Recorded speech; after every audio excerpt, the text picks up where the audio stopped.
Olá pessoal, graça e paz, estamos em mais um programa Farol Doutrinário que tem como objetivo reavivar o DNA daquilo que nós temos como crença, como família Verbo da Vida.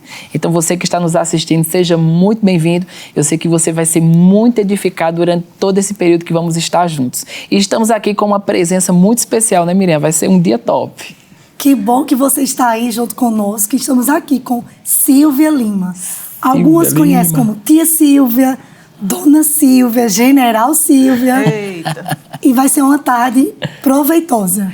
Isso mesmo, Silvia Lima, que é integrante da diretoria do Ministério Verbo da Vida, como também é supervisora, né, das escolas de ministros Rema e também ela é coordenadora da Feminina, né, essa coordenação que tem abençoado tantas mulheres pelo Brasil e pelo mundo, onde existe uma mulher Verbo da Vida. Essa coordenação tem sido uma grande bênção, uma mão de Deus estendida para abençoar muitos. Então, seja muito bem-vindo, Dona Silvia. A gente está muito feliz de ter a senhora aqui conosco e vamos ter um tempo muito especial. Amém. Eu também estou muito feliz de estar aqui com vocês. Creio que vai ser um tempo muito edificante.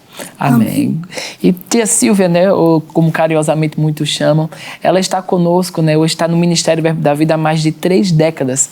Ela faz parte mesmo da fundamentação, né, de tudo aquilo que o pastor Bud construiu através do plano e do chamado de Deus. E a gente queria, né, Dona Silvia, começar esse tempo falando um pouco sobre como foi o seu primeiro contato com o pastor Bud, com a Mama Jane, e com tudo aquilo, né, que ele trazia como chamado para o Brasil. Nossa, o contato com o pastor Bud e Mama Jane sempre foram muito impactantes para a gente, assim, sempre foi uma coisa de coração mesmo. A gente ouviu falar que tinha um americano que tinha estudado na escola de Kenneth Hagin, acho que numa livraria da cidade aqui. O primeiro livro que eu li do irmão Hagin foi Quando a Fé Parece Fraca, é a Vitória Perdida. E foi um livro bem impactante. A gente não tinha muitos livros publicados, eram pouquíssimos livros. E eu creio que o primeiro que chegou nas minhas mãos foi esse, né? Então, eu li, fui muito abençoada. E a gente ficou ouvindo que tinha esse homem aqui na cidade, que tinha estudado na escola dele, e a gente queria ouvir um pouco, né? Então, nós fomos para esse culto na casa de um empresário aqui da cidade, que tinha bastante gente, e a gente teve o primeiro contato com o pastor Bud lá, né? Logo, quando a gente teve esse primeiro contato, a gente como que ligou o coração, ficou desejando receber mais, ouvir mais, né? Acho que nesse culto estávamos eu, Gilson, Guto, Suelen, e tinha outras pessoas também que ainda estão hoje no ministério. Eu não lembro agora de todo mundo, mas a gente ficou sedento, desejoso de receber essa palavra, de ouvir mais. E a gente começou a frequentar todos os cultos que ele ministrava lá, né? E depois ele passou para ministrar numa escolinha chamada Crianças do Brasil, que era da família do pastor Marconda, inclusive, que trabalha aqui conosco. E a gente ficou procurando todas as oportunidades que a gente tinha para ouvir ele ministrando.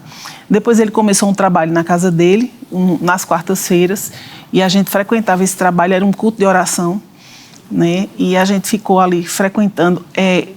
Era tão interessante, quando o pastor Bud ministrava, ele sempre falava, eu vou ministrar um pouco e depois nós vamos orar. Só que a gente não tinha noção nenhuma de como era essa questão de orar a palavra, de orar de acordo com as regras, com os princípios, né, com os fundamentos da palavra. E a gente ficava ouvindo o que ele orava, e depois ele orava em línguas e a gente só pegava junto com ele, né? Mas aquilo abençoou tanto a nossa vida e trouxe tanta transformação, tanto desejo de conhecer mais, de aprender mais, que a gente ficou ali grudado neles, né? E isso trouxe um tempo para a gente muito proveitoso, muito abençoador, de abertura de olhos mesmo, né? E a gente ficou, assim, tão agradecido por a gente ter tido acesso, por Deus ter promovido esse tempo para a gente poder ter contato com a vida dele, com o coração. E o pastor Bandeira era tão simples nas coisas que ele ensinava, nas coisas que ele dizia, que ele fazia. Ele não tinha, assim, nenhum desejo de atrair pessoas para ele.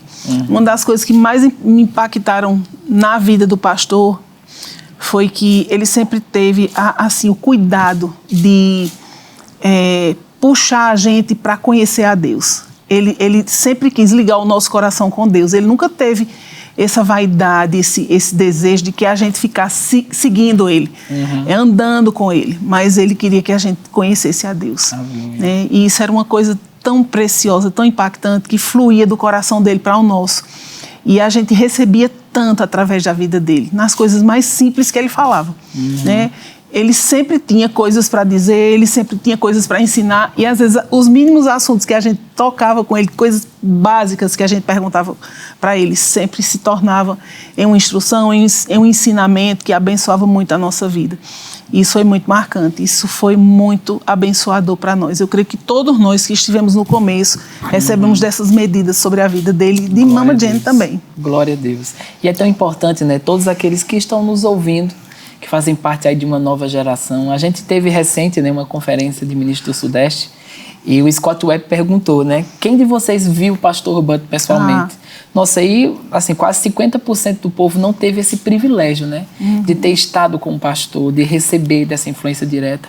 E ele falou uma coisa muito interessante, ele disse, mas aqueles que estão aqui, né, os que fazem parte do início, que estiveram com ele, vocês carregam, né, a essência do que o pastor Bud transmite. Então, que isso seja transmitido às próximas gerações. Amém. Então, eu creio que momentos como esse, eles são tão importantes, né, Miriam? Porque há toda uma nova geração que está nos ouvindo, e eles podem ser banhados, né, por esse referencial, pela vida do pastor, através de outras vidas, né? Esse legado transmitido através de outras gerações. É verdade. Eu sei que vocês, né, que a senhora e todos aqueles que hoje compõem a nossa diretoria, eles tiveram o privilégio de tocar, né, nessa essência, e ser um transmissor desse legado que o pastor Bud e Mama Jenny carregou com tanta integridade. Nós podemos receber dessa influência, né? Vocês carregaram, foram molhados e hoje molha tantos, né, com essa influência, com a integridade do pastor Bud mesmo, né? Que integridade, a leveza.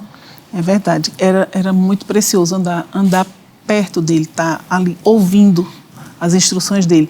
E às vezes as pessoas dizem, eu não tive a oportunidade de conhecer o pastor Bud. Eu quero dizer para você que não teve essa oportunidade, que no YouTube, no portal do ministério, em vários lugares, existe muito material, existe muita ministração, né? Na biografia do pastor Bud, existe tanto conteúdo, tantas ministrações. Eu sempre escuto ministrações dele pelo YouTube. A gente tem essas minas preciosas lá, onde a gente pode ser nutrido, pode ser alimentado, pode ter contato com a unção, com aquilo que ele foi, com aquilo que ele representou para nós e continua representando. Sim. Porque o pastor Bud mesmo, como a gente já teve um filme que foi lançado, né, o Inesquecível. É muito precioso, é inesquecível o que ele representa para esse ministério. Sim. É muito precioso, é poderoso. Amém. O que a gente herdou, o que a gente carrega como essência, como legado, é muito precioso. E essa tudo herança isso. está tão viva, né? Dentro de nós. Tão viva. Amém. Tão viva. Ao longo desses anos, a Escola de Ministro, ela tem levantado homens e mulheres para a obra, no corpo de Cristo. E a senhora, como essa grande treinadora, né, da Escola de Ministros, qual a sua inspiração para trazer esse treinamento para que mulheres e homens de Deus sejam afetados pelo que a Escola de Ministros carrega, a essência dela? De uma forma muito, muito simples, mas eu creio que o início de tudo deixou um fundamento muito forte para a gente, né? E assim, o desejo do pastor Bud de abrir a escola, a responsabilidade que ele carregava de ensinar pessoas, que isso é parte do chamado que ele tem para o Brasil. Vai para o Brasil, ensina a minha palavra para o meu povo, para os libertar. Isso faz parte de tudo que é Verbo da Vida.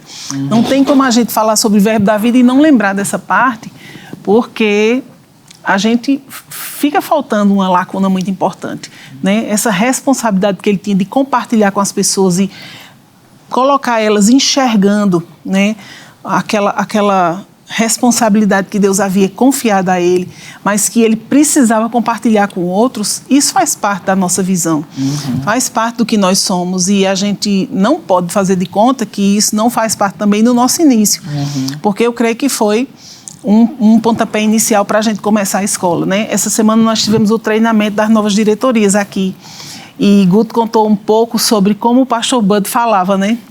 Ele passou um tempo falando, nós precisamos abrir a escola de ministros.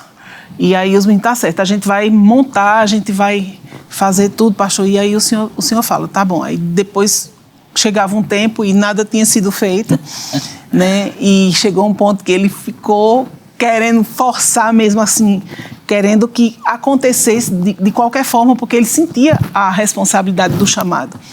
E ele disse, se vocês não quiserem, eu vou fazer sozinho. Né? E aí os meninos disseram, é melhor a gente correr e fazer logo, porque vai acontecer de qualquer jeito. E ele mesmo, assim, os meninos pegaram junto e eles começaram a fazer a escola. Eu nem lembro o que era que a gente tinha de recurso nessa época.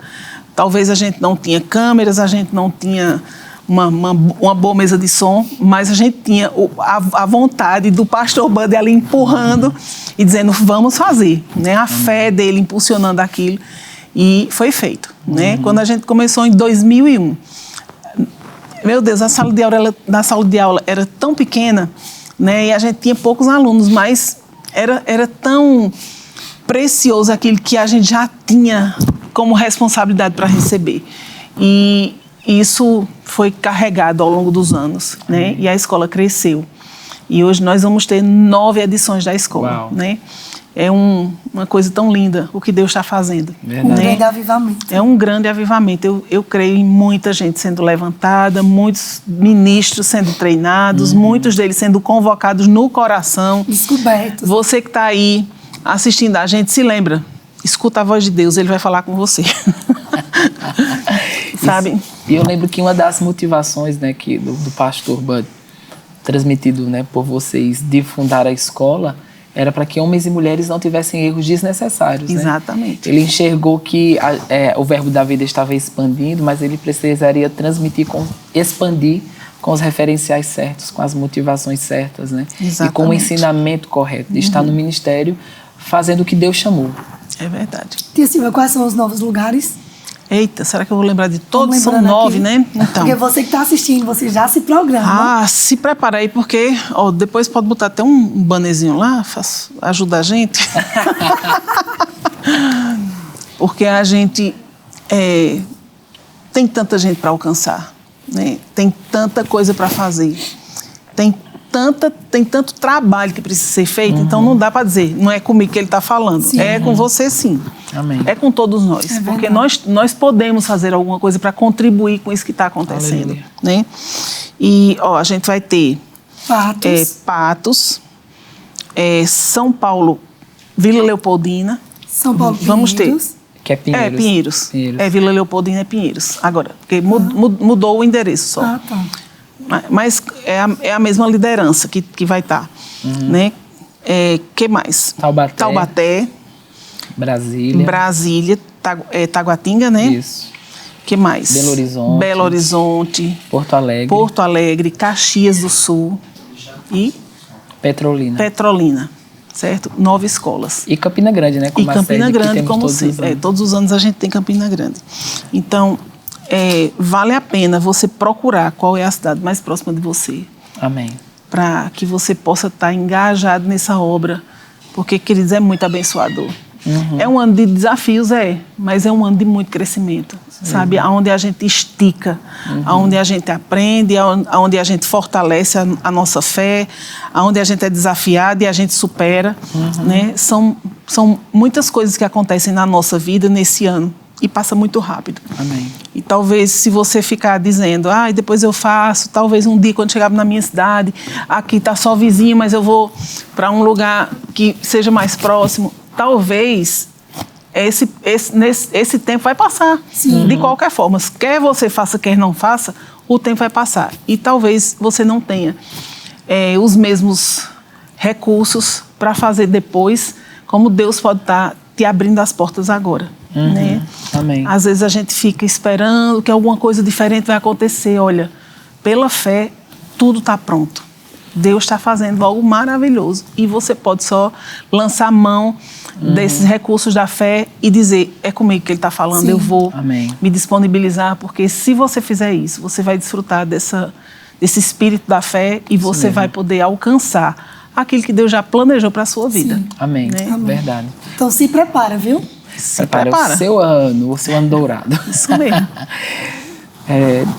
Dona Silvia, como a senhora citou, né, no início da nossa conversa, que a senhora, juntamente com Gilson, né, fizeram parte daquela primeira leva, né, de homens e mulheres que foram ajudados, ministrados pelo pastor Bud. Isso. E a gente sabe que Gilson, ele foi, né, um grande profeta para esse ministério. Ele fez parte da fundamentação, né, de tudo aquilo que hoje nós temos como ministério, como igreja, Verbo da Vida.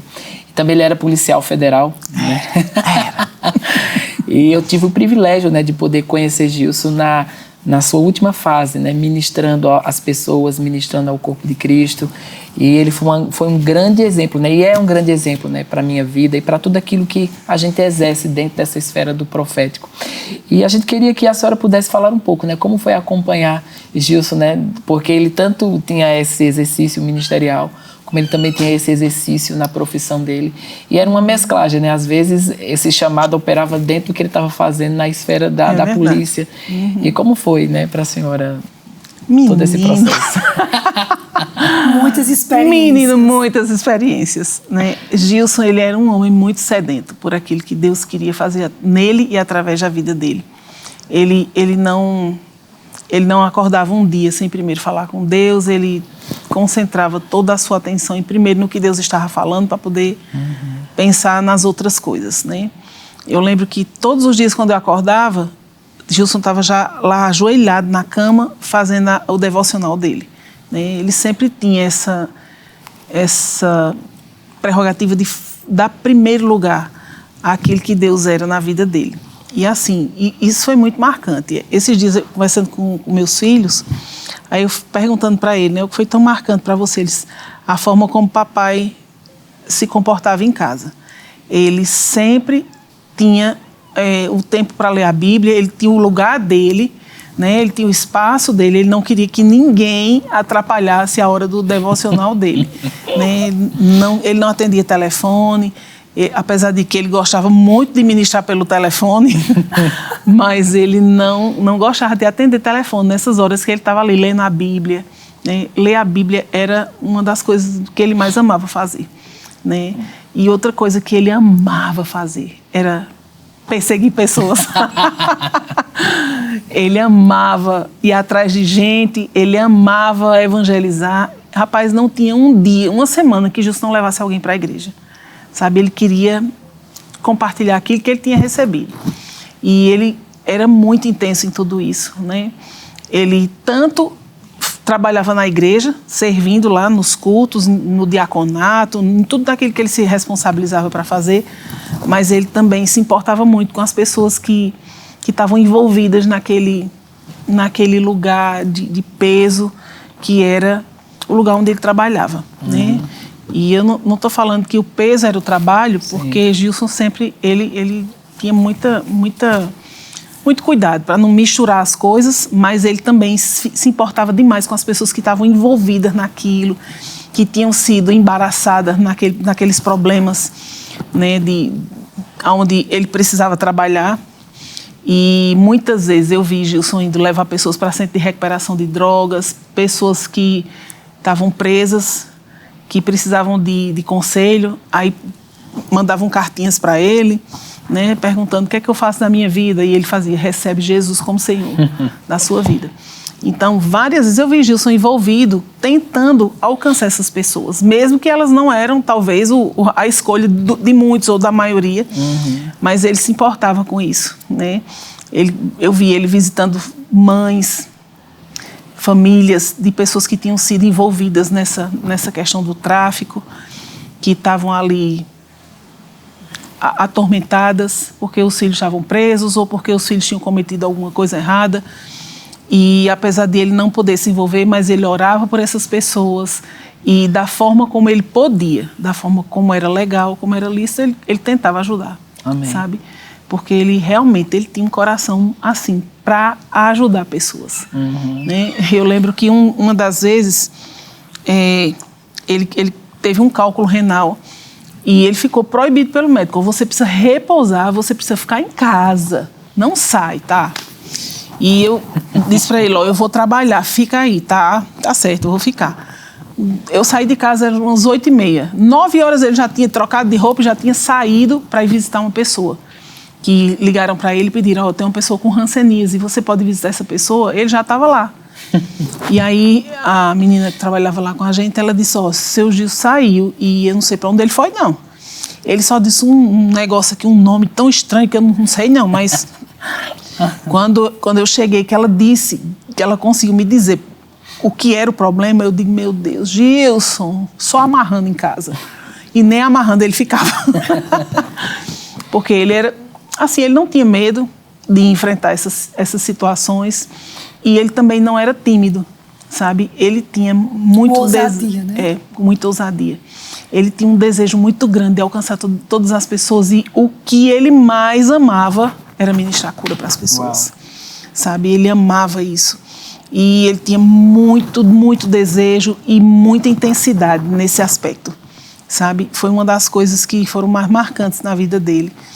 Ele fazia o que tivesse ao alcance dele, o que não tinha, ele dava um jeito de mexer com quem tinha para aquilo acontecer, né? Então era uma coisa muito marcante que ele sempre fazia e que você podia dizer, não faça, que não vai ser bom para você, se poupa, se guarda. E era uma coisa que entrava por um ouvido e saía pelo outro, ele nem estava aí para esse tipo de se poupe, sabe? Ele não se poupava, ele se gastava mesmo, porque ele amava fazer isso. Né? E eu sou muito grata a Deus, porque Gilson ele foi uma influência, não só lá fora, sim, mas dentro da nossa casa. Amém. Que marcou a vida dos nossos filhos, marcou a minha vida. Ele tinha muito desejo de obedecer a Deus, sabe? Isso foi muito precioso para a gente. Sabe? Qualquer coisa que acontecia, Gilson já fazia, vamos orar. Tudo lá em casa terminava com oração, lá em casa tudo terminava com pregação, tudo terminava com culto, e isso era muito precioso, porque os meus filhos cresceram debaixo de uma influência muito forte da palavra. Amém. Né? E isso é muito rico, é muito... a gente não tem nem como descrever, como agradecer ao Senhor por ter tido a honra de experimentar esse tempo, de viver com Ele esse tempo. Foi muito precioso, muito precioso. E era um dom muito precioso para aqueles também que tinham essa chamada, né, do profeta. Quando eu vim morar em Campina Grande, Gilson foi essa grande ponte e consolo, né? Eu estava numa fase de transição, né, mudando para cá, e eu só vim mesmo, a coragem e a mala, né? Vim fazer a escola de ministros, então ele foi esse apoio mesmo de ajuda, de consolo, de refrigério, e eu pude presenciar, né, às vezes que ele foi uma bênção nos bastidores, de uma forma individual, né? Como Jesus foi para aquela mulher no poço de Samaria, como Jesus foi para Zaqueu, né, naquele momento.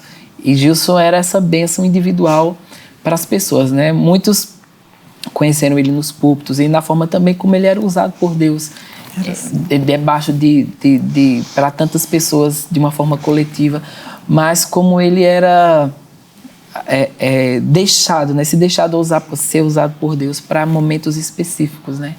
Ele não poupava, ele não se poupava de ser aquele que iria afetar a vida daquela pessoa de uma forma particular, né? Assim como foi a minha vida, a vida da minha família, né? Eu lembro que naquela última fase, né, que estávamos auxiliando ele, eu saí daquele momento para ir noivar, né? Noivei e voltei para o hospital para poder estar com ele e aproveitar daquela unção, daquele momento, o máximo que eu pudesse, né? E ele não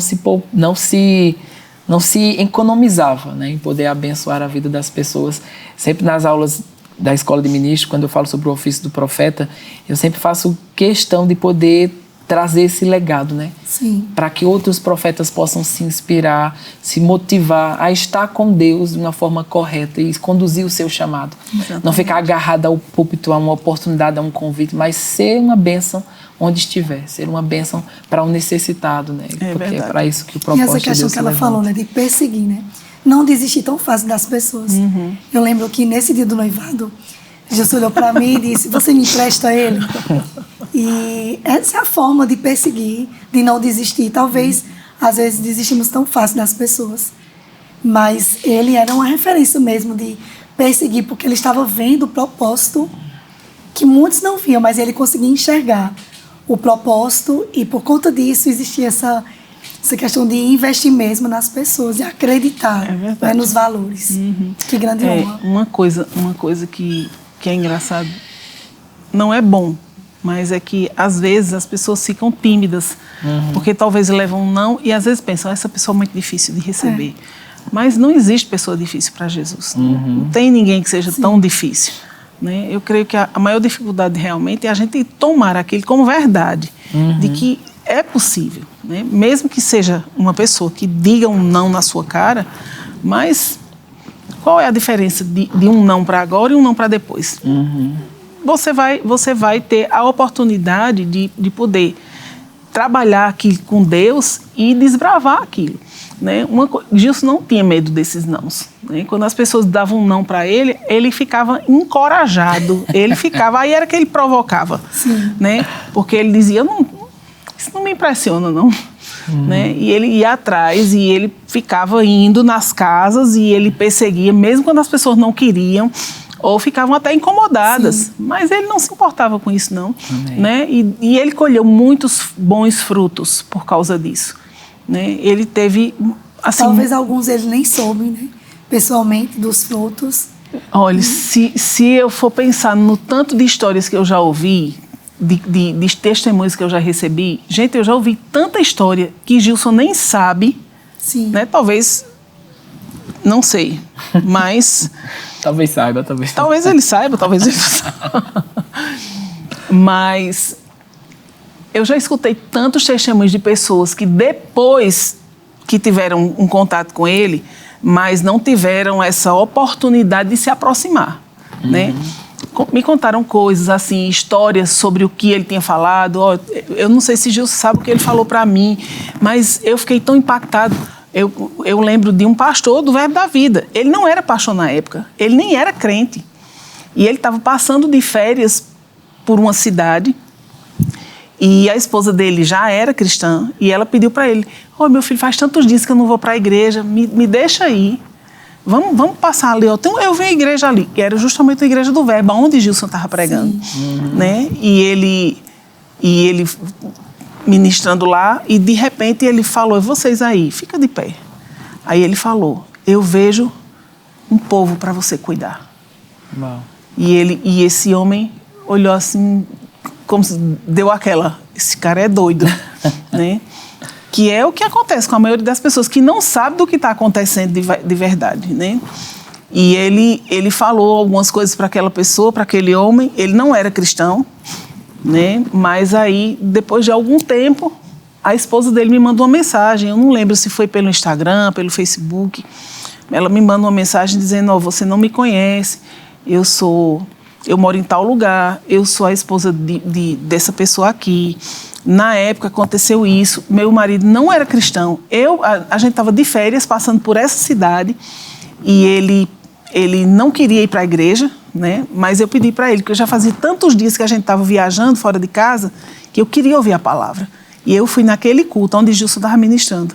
E ele falou isso, eu vejo você cuidando de um povo. Aleluia. E aí, depois ela me fala, você sabe quem é meu marido? Ele é o pastor dessa igreja, do Verbo da Vida. Uau. Né? Nem eu sabia disso. Né? Nem eu sabia, nem eu tinha consciência de que pessoas tinham sido alcançadas através da vida dele dessa forma. Mas Gilson, ele era muito sensível, né? Ele era muito perceptivo e ele tinha uma facilidade muito grande de se aproximar do coração das pessoas. Uau. Né? Então, eu creio que muito do que aconteceu com ele foi por causa dessa disponibilidade de se aperceber do coração das pessoas, desse desejo de deixar Deus falar através dele. Né? Ser usado. De ser usado. Ele tinha muito desejo de abençoar as pessoas, de alcançar a vida de quantos ele pudesse.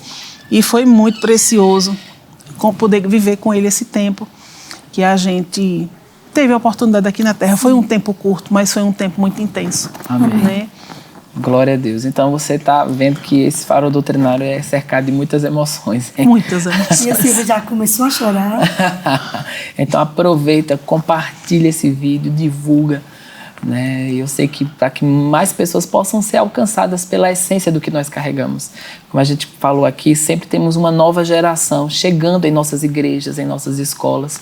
E para elas é tão importante conhecer a base, né? O fundamento, a história dessas pessoas que compõem, né, o início da família Verbo da Vida, o legado, né? O início do legado, do chamado do pastor Bud aqui no Brasil. Então, não perde essa oportunidade de poder divulgar com o máximo de pessoas que você conseguir. Isso mesmo. Sim. Vamos falar um pouquinho agora sobre a coordenação feminina. Eba, conferência de mulheres está chegando. Isso, está chegando. A senhora é uma grande inspiração, como mulher, como ministra. E qual o conselho que a senhora daria para as mulheres nessa questão? A mulher é tão importante para o nosso ministério, o papel que ela desenvolve, como ela atua. E durante esse trabalho todo, durante esses anos da coordenação feminina, como é feito o trabalho através da coordenação para tocar nessas mulheres?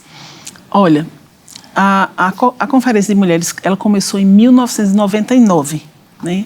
A gente estava numa conferência de ministros, acho que foi a primeira conferência que a gente teve, e Mama Jane, ela sentiu o desejo de começar com as mulheres, né? Mas não aconteceu assim imediatamente, porque a gente não sabia bem como fazer. Mas aí, Janaína se disponibilizou para ajudar ela, Janaína Albuquerque, a esposa do pastor João, ela se disponibilizou para ajudar e começaram um trabalho, né, dentro das condições que a gente tinha naquela época, né? A gente só tinha a igreja de Campina Grande e as coisas precisavam... a igreja de Campina Grande, em Campina Grande, no caso, né? Hoje a gente tem 11 igrejas aqui, mas naquela época... Né? A sede e mais essas outras, né? Tem bastante igreja aqui. Então, a gente tinha algumas igrejas fora de Campina, né? Mas as igrejas eram ainda distantes e a gente também não tinha esses recursos que a gente tem hoje de mídia, de redes sociais para divulgar, né? A gente tinha outros recursos, escrever cartas, a gente escrevia cartas para as esposas de pastores, pedindo para que elas juntassem caravanas, a gente fazia alguma coisa para divulgar o trabalho, mas não era nem perto do que a gente pode fazer hoje, né? Porque hoje a coisa tem muito mais abrangência, mais força, né? Por causa da fluência da comunicação. As coisas são espalhadas com muita velocidade. E graças a Deus por isso, né?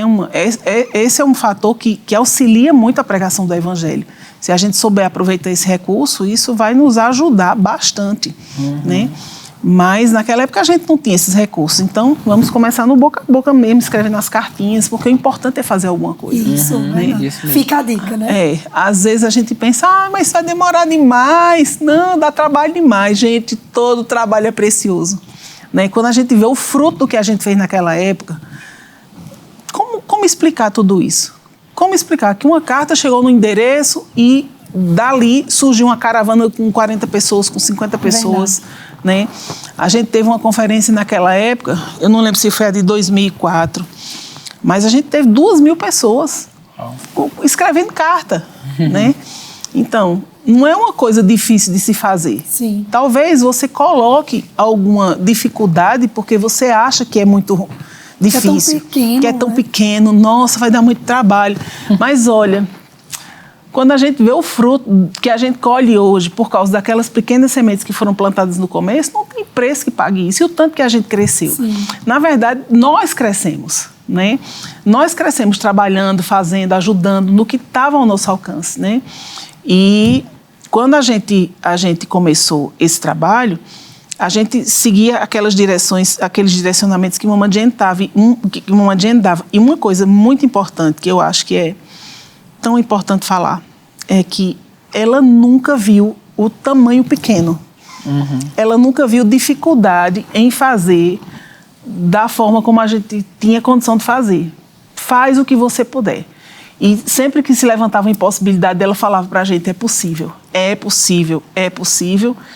E eu lembro que algumas vezes eu tive que confessar para mim, é possível, porque eu não via o tamanho da coisa como ela via, né? Então, eu tive que me submeter àquele pensamento, aquele espírito da fé que operava nela, porque eu não via a coisa grande como ela via. E a gente precisa trabalhar a nossa fé com isso, né? Talvez você não veja a capacidade que Deus tem de fazer coisas no lugar onde você está, porque talvez o lugar que você está parece ser limitado. Sim. Mas Deus não é limitado. Amém. Mesmo que você não esteja vendo todas as condições, mas se você pega aquele espírito da fé e você trabalha com ele, gente, vai acontecer. Aleluia. Vai acontecer. Nós não estamos limitados pelas condições. Nós estamos limitados pela pequena fé, né? Mas se a gente pega isso e trabalha com aquilo, vai funcionar. E eu lembro que a gente passou alguns anos mesmo sendo instruídos nessa fé para poder chegar a um nível onde nós estamos hoje. Né? A gente não tinha todo o conhecimento, a gente não tinha todos os recursos, a gente não tinha todos os materiais, a gente não tinha todas as pessoas encaixadas naquilo. Mas a gente fez. Amém. Né? Deus foi nos guiando e a gente fez. Eu lembro que numa conferência de mulheres que a gente teve, eu acho que foi a que comemoramos os 15 anos. Né?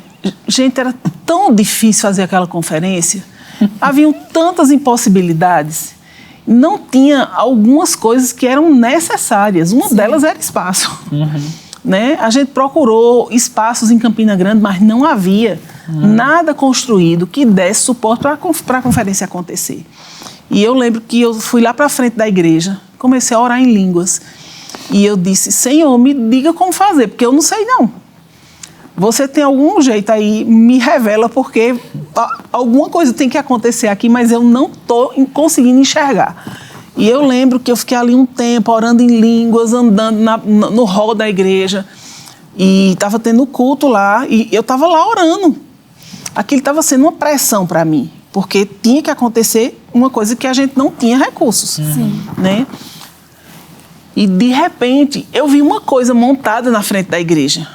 E eu fiquei olhando aquilo, não era uma coisa do meu conhecimento, que eu sabia o que era. E eu fiquei olhando aquilo e disse, meu Deus, o que será isso? Porque eu vi aquilo de forma aberta para mim, aquilo se abriu para mim assim. E eu fiquei vendo, o que será que é isso? E era um pavilhão, né? Era um pavilhão montado. E eu disse, meu Deus, onde é que eu vou arranjar esse negócio? E eu fui procurar o pessoal de eventos que trabalha com essas coisas. Eu digo, me ajuda aí, me arranja um pavilhão desse. Tem que ter um negócio desse aí para ter a conferência. E a gente começou a procurar. A gente era muito caro. Era muito caro. Era 60 mil, 80 mil, lá em cima o preço. E aí, quando os meninos vieram me dizer, o orçamento é isso aqui, eu digo, aleluia. Não vai dar para ser assim agora. Mas eu digo, mas eu vou orar, se Deus me mostrou, é porque é possível. Amém. E é capaz, né? E aí eles foram procurar, pesquisar, fazer orçamentos. E aí, depois de muito trabalho, depois de muitas entrevistas, de muitas conversas, a gente conseguiu um que era 30 mil. Né? Aí eu digo, está menos ruim, mas ainda não está o suficiente. Precisamos de um melhor. Ele, mas você não vai conseguir um pequeno. Eu digo, vai sim, Deus disse que a gente vai e a gente pode conseguir. Amém. Isso aí. E aí a gente conseguiu um por 20. Uau. Né? Por 20 era possível. E aí, rapaz, a gente fez. Foi um desafio muito grande. Mas sabe que a gente não fez nenhum esforço para pagar aquilo? Amém. Sabe, tudo foi suprido. Antes de a gente terminar a conferência, já estava tudo resolvido, a gente não tinha mais dívida nenhuma. Estava tudo pago e aconteceu. Né? A gente teve 4 mil mulheres nessa conferência. Né? A gente fica vendo, quem fez isso? Só pode ter sido Deus. Né? Uma conferência que começou, acho que com 100 e poucas pessoas, 200 pessoas, ela cresceu ao ponto de poder alcançar muitas outras. Aleluia. Que a gente nem sabia que elas existiam, né? Mas Deus sabia. E todos os anos as mulheres vêm, são fortalecidas. Todos os anos, rapaz. Levam para suas cidades aqui, aquele avivamento. Né? Cada ano vem gente nova, cada ano vem novas pessoas. E o nosso desejo é que isso se espalhe por todos os lugares. Sim. Sabe, às vezes as pessoas ficam pensando, você quer concentrar tudo aqui? Não, a gente não quer. A gente quer espalhar a palavra por todos os lugares. Amém. Seja ela através de um culto de mulheres, seja ela através de uma conferência, de qualquer coisa que nós possamos fazer para fazer com que essa palavra seja conhecida. Sim. Né? Eu não tenho nenhum problema de ver outras mulheres ministrando, de ver outras pessoas se levantando para pegar firme na visão. Agora, o que a gente quer é que seja a visão de Deus que seja pregada. A gente não quer ideias de homens, nem invenção da cabeça de mulheres, que não são a visão de Deus. Né? Às vezes as pessoas querem um reconhecimento, um lugar, e elas acham que fazer aquilo é uma coisa importante. Mas, querido, fazer aquilo que Deus não mandou você fazer vai ser um problema para você. E a gente não quer ver pessoas embaraçadas porque perderam tempo com aquilo que não é o plano de Deus para a vida delas. Né? Então, busca o plano de Deus. Procura ouvir o que Deus está falando. Procura ouvir o que a palavra está falando, para que você não gaste seu tempo, os seus dias, fazendo coisas que não vão edificar e que Deus nunca mandou você fazer. Né? A gente já tem ouvido tanto, quando Deus dá o plano, Ele paga as contas. Mas quando você inventa as coisas, você vai pagar as contas. Né? Então, eu não quero pagar conta nenhuma. Eu quero só obedecer ao Senhor e fluir junto com Ele, fazendo com que essa palavra seja transmitida por todos os lugares. Aleluia. E alcance a terra inteira. Glória. Porque isso traz tanta alegria para o nosso coração. Né? Eu vejo esse mesmo sentimento em todas as pessoas aqui no nosso ministério. Sabe? Pessoas alegres porque a palavra está enchendo alguns lugares, porque ela está alcançando algumas pessoas que a gente nem sabia que elas existiam. Mas Deus sempre soube, Deus sempre quis alcançar elas. Então, eu quero dizer para você que tem o desejo de servir ao Senhor, né, fazendo com que essa palavra alcance pessoas, que não tem que ser do jeito que você sempre pensou, assim, você sempre construiu na sua cabeça. Deixa o Espírito Santo amadurecer isso dentro de você. Deixa o Senhor construir essa visão dentro de você, porque quando Ele constrói, quando Ele inspira o nosso coração, vai dar certo.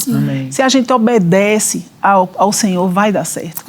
E a gente não vai ter problema nenhum com o cumprimento dessas coisas, porque a parte de Deus já está feita.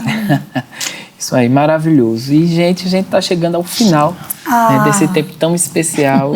Eu fui ricamente abençoado e eu sei que você também que está nos assistindo, com certeza, deve ter sido poderosamente abençoado.